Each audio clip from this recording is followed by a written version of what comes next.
പത്തനാപുരത്തെ ചിതൽവെട്ടിയിൽ പുലി വനംവകുപ്പിൻ്റെ കൂട്ടിൽ കുടുങ്ങിയെന്ന വാർത്ത അരുൺ രാജ് റിപ്പോർട്ട് ചെയ്യുന്നു. ഇന്ന് പുലർച്ചെയാണ് പുലി കുടുങ്ങിയത്.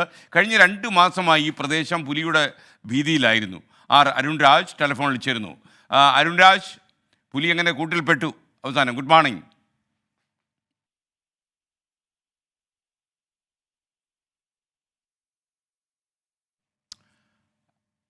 അരുൺരാജ്, ഇതാണ് പുലി കൂട്ടിലകപ്പെട്ടു എന്നുള്ള അതിൻ്റെ ദൃശ്യങ്ങൾ. പുലിയുടെ ശൗര്യമൊന്നും കുറഞ്ഞിട്ടില്ല, കുറച്ചൊന്ന് മിന്നിച്ചതേ ഉള്ളൂ. അവൻ്റെ ശൗര്യം കൂടി വരുന്നു. അരുൺരാജ്, പറയൂ വിവരങ്ങൾ. ലോക്ക് നേരെ വിടാം നമുക്ക്. വീണ് സാറേ, ലോക്ക് നേരെ അല്ല, ഇപ്പുറത്ത് നോക്ക്. 2 ലോക്ക് വീണാ. Very good morning. ഇന്ന് പുലർച്ചെ 3:30യോടെയാണ് പത്തനാപുരം ചിതൽവെട്ടിയിൽ വനംവകുപ്പ് സ്ഥാപിച്ച കെണിയിൽ പുലി കുടുങ്ങുന്നത്.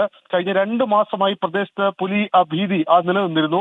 1 മാസത്തിനിടയിൽ 5ഓളം പുലികളെ ഇവിടെ കണ്ടു എന്നാണ് നാട്ടുകാർ വനംവകുപ്പിനോട് പറഞ്ഞ പരാതി. ഇതേ തുടർന്നാണ് കഴിഞ്ഞ കുറച്ചധികം ദിവസങ്ങളായി തന്നെ വനംവകുപ്പ് ഈ പ്രദേശത്ത് ഒരു പുലി കെണി സ്ഥാപിച്ചത്. പക്ഷേ ഇന്ന് മാത്രമാണ് പുലി ആ കെണിയിൽ വീണത് എന്നുള്ളതാണ് സത്യം. സമീപത്തെ പത്തനംതിട്ട കലഞ്ഞൂരിലും കൂടലിലും നേരത്തെ പുലി കുടുങ്ങിയിരുന്നു. പത്തനംതിട്ട ജില്ലയുമായി അതിർത്തി പങ്കെടുത്ത പ്രദേശമാണ് ഈ പത്തനാപുരത്തെ ചിതൽവെട്ടിയിൽ. ഈ ഭാഗത്ത് നിരന്തരമായി പുലി ശല്യമുണ്ട് എന്നുള്ളതാണ് നാട്ടുകാർ ഉന്നയിക്കുന്ന പരാതി. എന്തായാലും ഒരു പുലിയെ പിടികൂടിയ സാഹചര്യത്തിൽ വരും ദിവസങ്ങളിലും പുലിക്കണി സ്ഥാപിക്കാനാണ് വനംവകുപ്പിന്റെ തീരുമാനം. കാരണം 5 പുലികളെ പ്രദേശത്ത് കണ്ടു എന്നുള്ളതാണ് നാട്ടുകാർ വനംവകുപ്പിന് നൽകിയിരിക്കുന്ന വിവരം.